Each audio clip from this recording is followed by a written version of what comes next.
Me llamo Laura, tengo 38 años, y hasta hace poco creía que mi familia, con todos sus defectos, al menos respetaba ciertos límites. Tengo una hija de 10 años llamada Sofía, una niña tranquila, algo tímida, pero muy educada. Siempre ha sido sensible, de esas que piden permiso para todo y se preocupan por los demás incluso más que por ella misma. Desde que su padre falleció hace 3 años, ha estado aún más unida a mí. Yo he hecho lo imposible por mantenernos estables, y con el tiempo logré levantar mi pequeño negocio online de diseño gráfico, que me permite trabajar desde casa y también ayudar a mis padres con algunas cosas.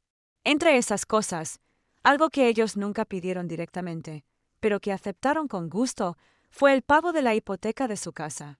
Sí, desde hace un par de años vengo haciéndome cargo de esos pagos. Cuando mi padre se jubiló anticipadamente y mi madre tuvo problemas de salud, me ofrecía cubrirlo durante un tiempo. Nunca me lo agradecieron realmente, pero tampoco esperaba mucho. Siempre pensé que estaban en una etapa difícil y que eventualmente cambiarían de actitud. Mi hermana menor, Camila, es otra historia. Tiene 2 hijas adolescentes, Valeria y Azul, que heredaron su altanería y esa forma de mirar a los demás como si fueran menos. Camila se separó hace unos años y volvió a vivir con mis padres temporalmente, pero esa temporalidad lleva ya casi 4 años. Desde entonces, la casa de mis padres se convirtió en su centro de operaciones.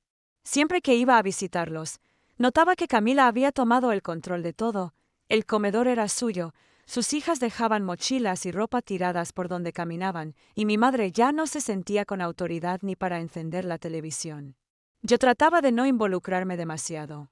Visitaba los fines de semana, llevaba comida, ayudaba con el mantenimiento, y siempre me iba antes de que cayera la noche. Había algo en esa casa que me pesaba, una mezcla entre tensión no dicha y desprecio encubierto, como si por vivir en otro lado y tener algo de estabilidad, ya no perteneciera. Pero todo cambió el domingo pasado. Habíamos planeado pasar un rato tranquilo. Llevé a Sofía conmigo, como siempre, para que compartiera un poco con sus primas. Al llegar, no vi a nadie en la sala ni en el comedor. Dejé la bolsa de pan y empanadas en la mesa y fui a buscar a mis padres. Escuché voces provenientes de la cocina, risas, y entonces, algo me detuvo en seco. Una voz chillona y burlona. Lava bien los platos. Niña inútil, no sabes ni eso, o también necesitas que tu mamá lo haga por ti. Era la voz de mi madre. Y después, las carcajadas de Valeria y Azul, acompañadas de frases como «Mira cómo tiembla, parece que va a llorar» y «Ay, pobre princesita, ¿quieres un tutorial de YouTube para lavar un tenedor?» Sentí como algo dentro de mí se rompía. Caminé rápido hacia la cocina. No corrí, pero cada paso pesaba como si mis piernas se arrastraran por barro. Al llegar, vi la escena completa, mi hija, con las mangas arremangadas, los ojos vidriosos, frotando un plato con manos temblorosas. A su lado, mi madre con los brazos cruzados, la ceja levantada, y mis sobrinas sentadas en la encimera, riéndose sin pudor. «¿Qué está pasando aquí?», pregunté, con la voz más firme que pude sacar, aunque mis manos ya empezaban a cerrarse en puños. Mi madre me miró sin ningún signo de arrepentimiento. «Estamos enseñándole a tu hija a hacer algo útil. Tiene 10 años y ni siquiera sabe cómo lavar un plato». Sofía me miró, y en sus ojos vi una mezcla de vergüenza, miedo y algo más, traición. Ella había confiado en que su abuela y sus primas la cuidarían mientras yo conversaba con mi padre en el jardín. Había confiado, y le habían fallado. ¿Quién le pidió que hiciera eso?, pregunté, ahora más calmada, aunque por dentro una tormenta empezaba a formarse. Camila apareció entonces, como si hubiera estado esperando el momento. Se apoyó en el marco de la puerta y dijo, con esa sonrisa cínica que siempre usó para provocarme: «Ay, Laura, no exageres. Un poco de disciplina no le hace mal a nadie. Nosotras sí sabemos lo que es criar hijas fuertes, no como tú, que la tienes entre algodones». No respondí.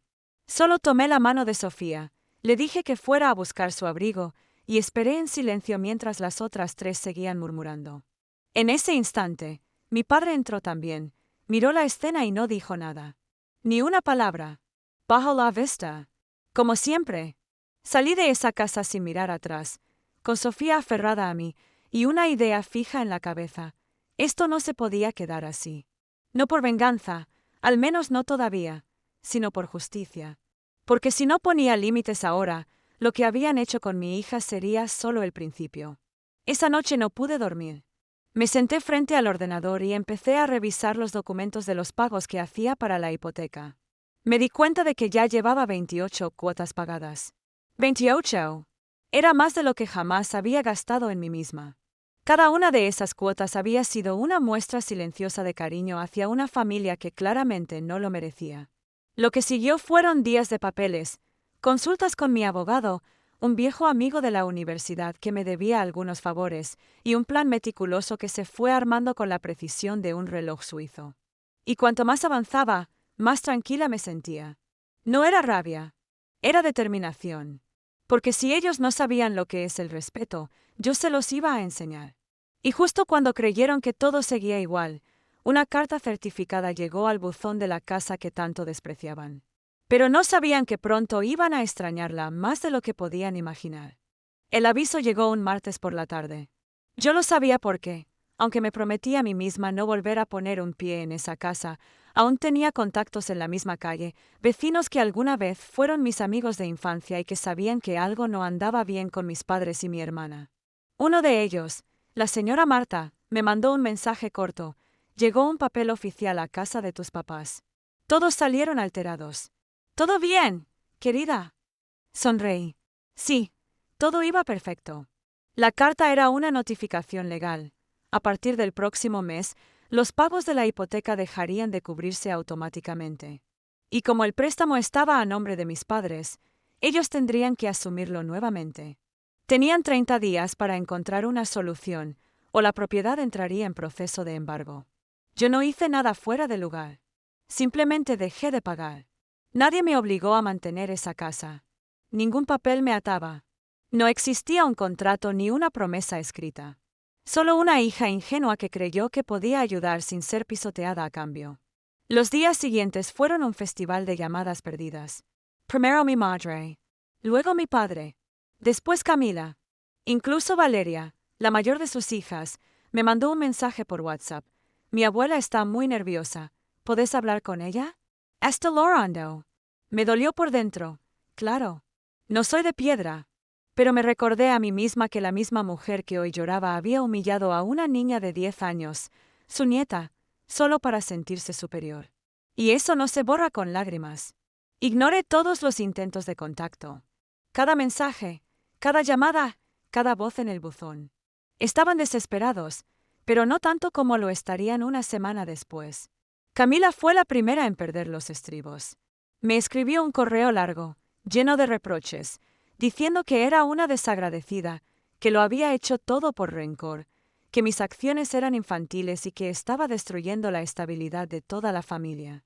Tuve que leerlo 2 veces para asegurarme de que en ningún momento se disculpaba por lo que le habían hecho a Sofía. No, ni una sola mención.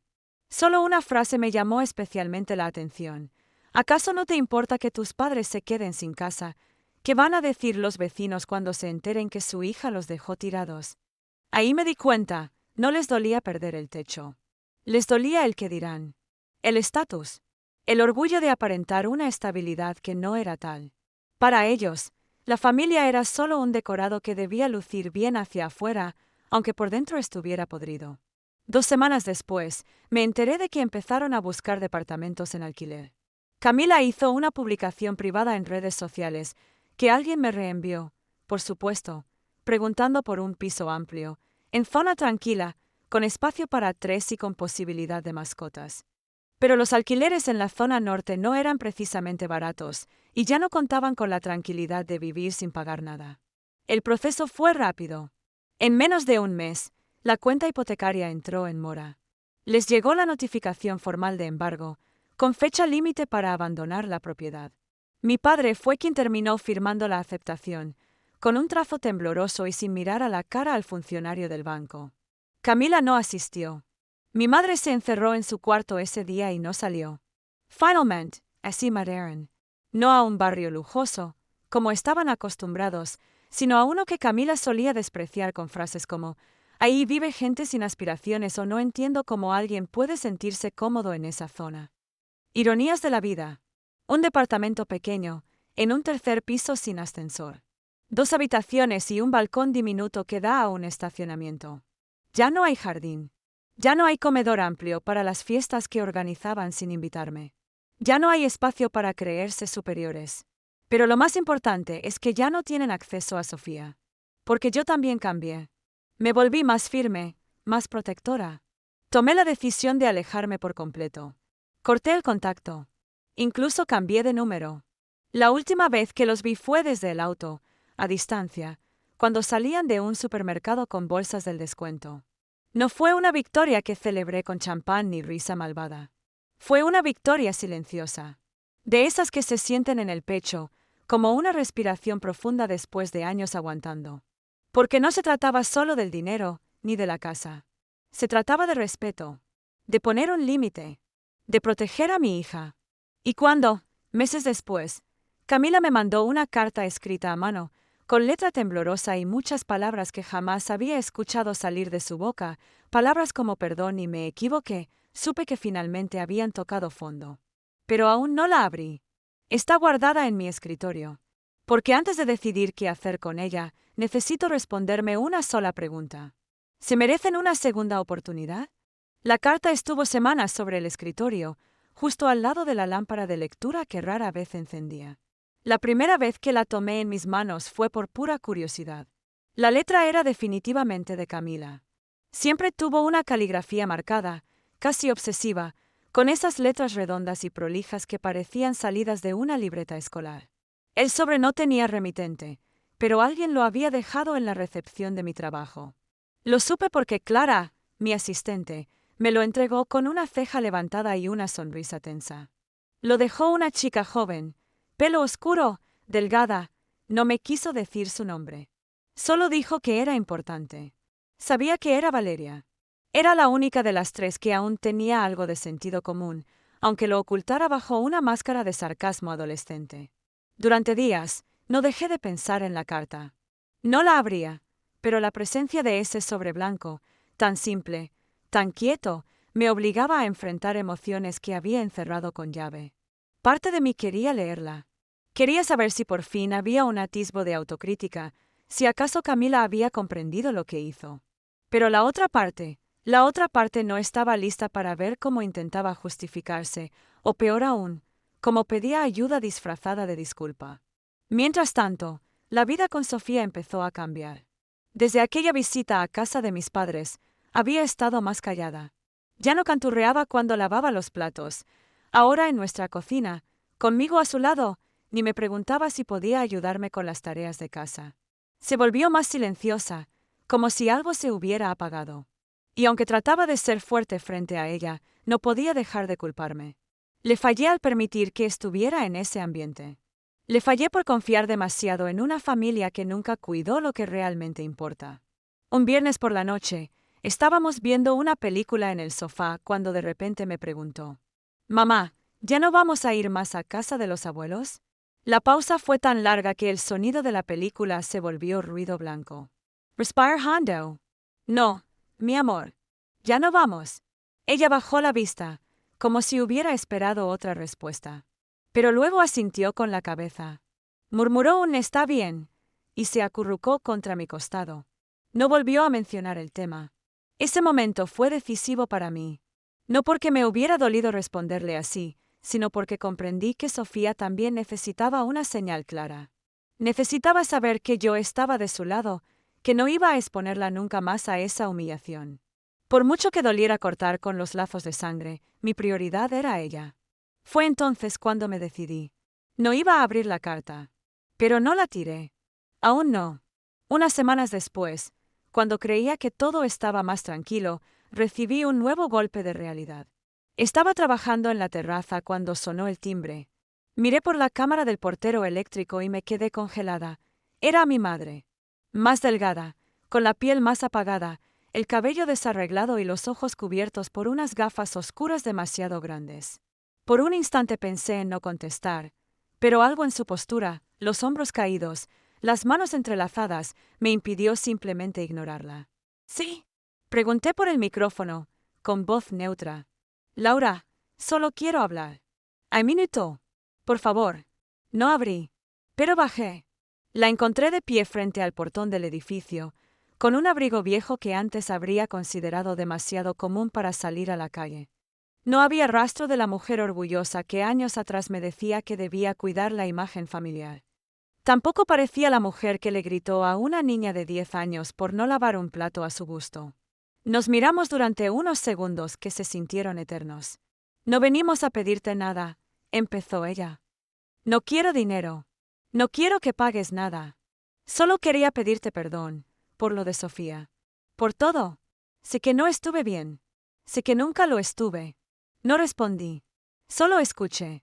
Por primera vez en años, sentí que mi madre hablaba desde un lugar real. Humano. Vulnerable. Y eso me descolocó más que cualquier grito o reproche. Camila también está mal. Pero no sabe cómo enfrentarlo. Nadie sabe. Yo, no vine para justificarla. Vine porque la carta que te mandó no dice todo lo que debía. Porque hay algo que no sabes. Ahí mi estómago se tensó. Algo en su tono cambió. Te suplica advertencia. ¿Qué cosa? Pregunté, sin acercarme más. ¿Cuándo dejaste de pagar la casa? Camila hizo algo. ¿Qué hizo? Sentí cómo se me helaban los brazos. Mi madre dudó. Bajó la cabeza. Y cuando volvió a mirarme, sus ojos estaban húmedos. No sé si te lo debo decir yo. Pero si no lo hago, siento que me voy a arrepentir. Dio un paso atrás. Se acomodó el abrigo, como si no supiera cómo pararse frente a mí. Ella trató de vender una parte del terreno. El patio. Para construir una ampliación y obtener dinero adelantado. Pero no podía hacerlo sin tu firma. Así que... Se quedó callada. ¿Así que qué? Así que falsificó una. Me quedé completamente inmóvil. Cada palabra parecía caer con el peso de un ladrillo. ¿Mi firma? Mi madre asintió. No funcionó. El banco lo descubrió. Y ahora, hay una denuncia. Ella está desesperada. Yo, no quiero que vengas a rescatarla. Solo quería que supieras lo que hizo. Porque puede afectarte a vos. Ahí, su voz se quebró. Tenés que cuidarte, Laura. De verdad. Mi mente se llenó de preguntas, de sospechas, de posibles escenarios. Todo lo que había hecho para protegerme, los pagos, la distancia, el silencio, ¿había sido en vano? ¿Había una denuncia a mi nombre? ¿Había documentos firmados con mi nombre dando vueltas por ahí? Pero más que miedo, lo que sentí fue otra cosa. Una furia fría, controlada, que iba a necesitar canalizar con precisión quirúrgica. Porque esto ya no era solo una cuestión familiar. Era un delito. Y ahora sí, ya no era una carta lo que esperaba en el escritorio. Era justicia. No dormí esa noche. Después de que mi madre se fue, me quedé sentada en la cocina, con la taza de té enfriándose entre las manos, los pensamientos girando como un tornado. Lo de la firma falsificada no era un juego. No era una pelea familiar más, ni un malentendido como tantos otros. Era algo serio, algo que podía ponerme en problemas legales si no actuaba rápido. No sabía si mi madre me lo había contado por remordimiento real o por miedo a que Camila terminara arrastrándola con ella, pero por primera vez en mucho tiempo, sentí que mi madre estaba asustada de verdad. No por perder su casa, no por el que dirán, sino por lo que Camila era capaz de hacer. A la mañana siguiente, llamé a Marcelo, mi abogado. No le conté todo por teléfono, solo le pedí una reunión urgente. Cuando nos encontramos, le expliqué lo que mi madre había dicho, tratando de no sonar paranoica. Marcelo me escuchó en silencio, con ese gesto neutro que usa cuando está pensando cómo decirte que algo es peor de lo que crees. ¿Tenés alguna prueba de lo que te dijo tu mamá? Preguntó al final. No. Solo lo que me dijo. No sé si existe algún documento falso con mi firma, pero si intentó vender parte del terreno, tuvo que presentar papeles. Y si esos papeles existen, yo necesito verlos. Y detener esto antes de que crezca. Marcelo asintió.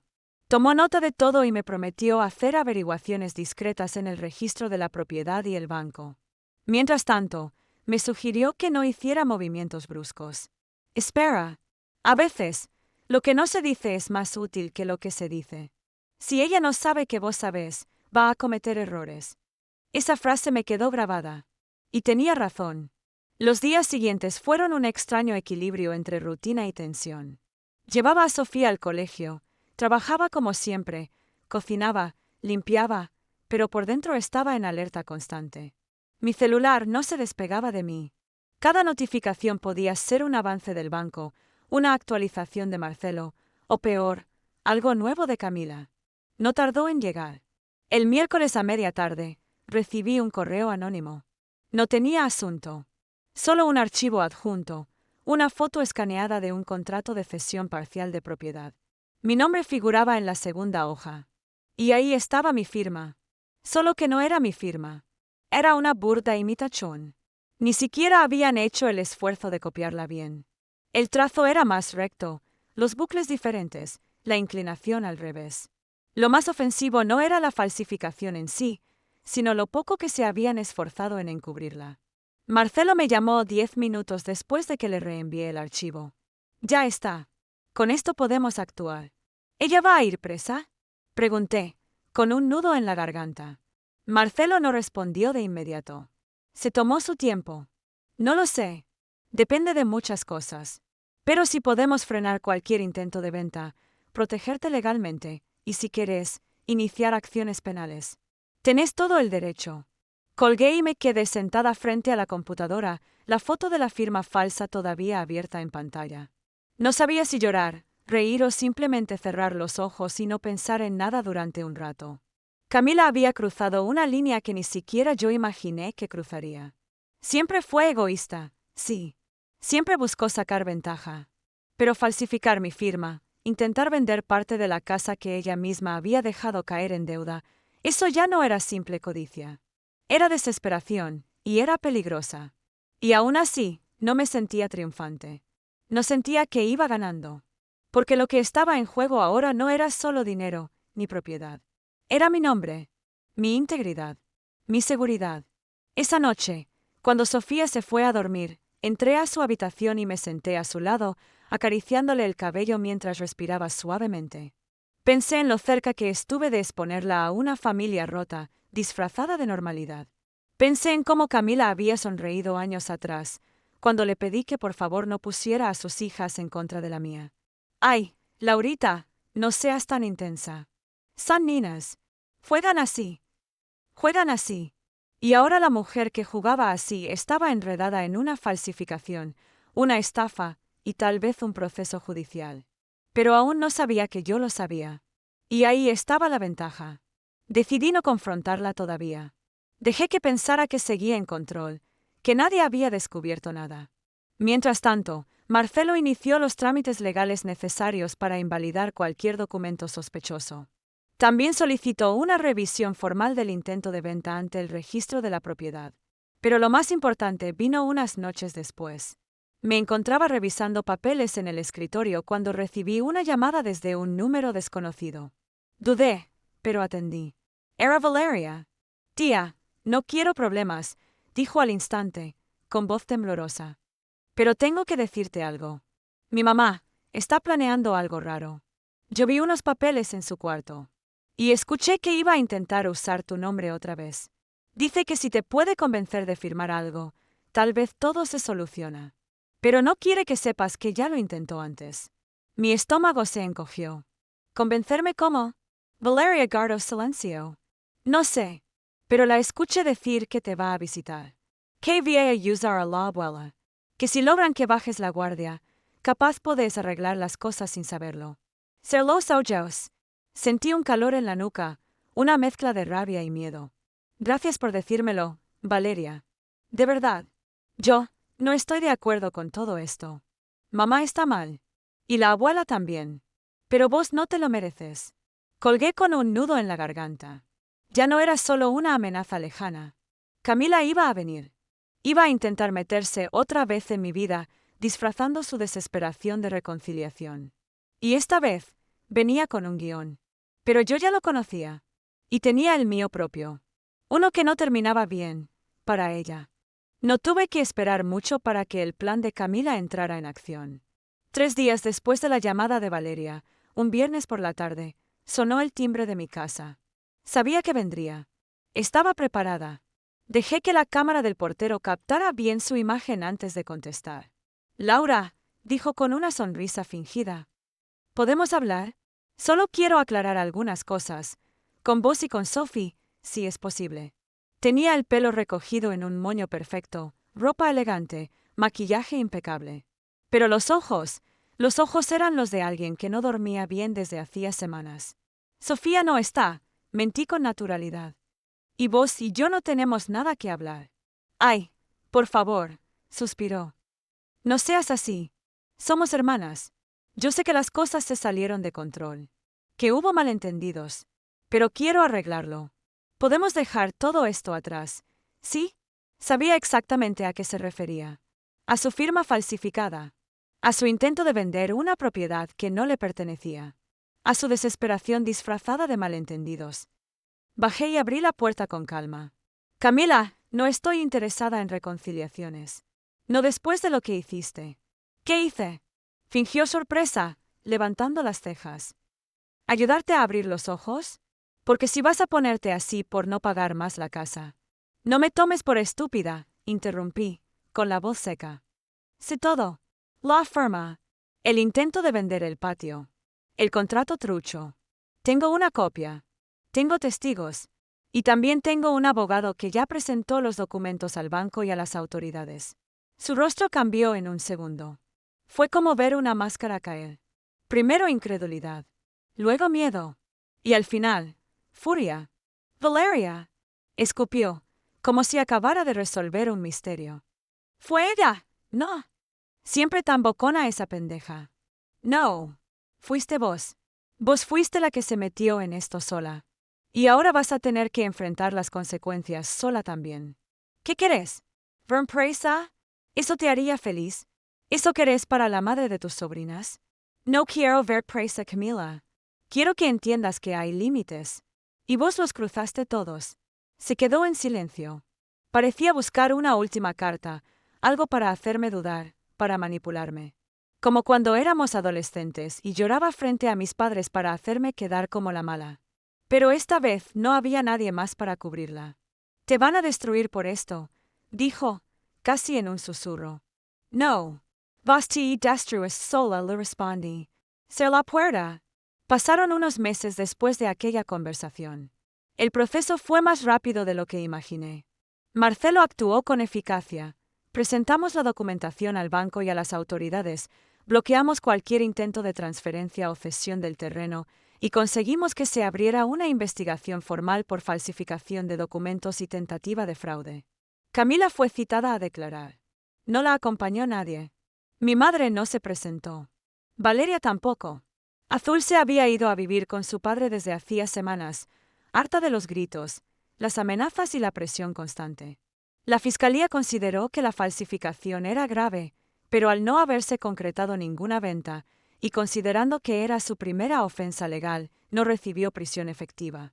Fue condenada a trabajos comunitarios, una multa considerable y la obligación de asistir a sesiones de terapia judicializada. Pero su imagen, su reputación, su mundo de apariencias, se derrumbó. Tuvieron que abandonar el departamento de alquiler cuando ya no pudieron pagar ni la mitad del alquiler. Hoy viven en una zona aún más modesta, en un dúplex compartido con otra familia. Las redes sociales donde solía mostrar cenas lujosas y frases como solo las mujeres fuertes sobreviven, están vacías desde hace meses. Silencio digital. Silencio real. Mi madre, por su parte, me llamó una sola vez. Quería saber si yo pensaba seguir con la venganza. Le respondí que esto no era venganza. Era justicia. Y que si ella no entendía la diferencia, entonces no había nada más que decir. Corté y bloqueé su número. Valeria me escribió hace poco. Me dijo que consiguió una beca para estudiar música y que vive con una tía por parte de su papá, en otra ciudad. Me agradeció por no gritarle, por no juzgarla. Me emocionó. Le dije que siempre tendrá un lugar para volver si lo necesita. Sofía volvió a cantar en la cocina.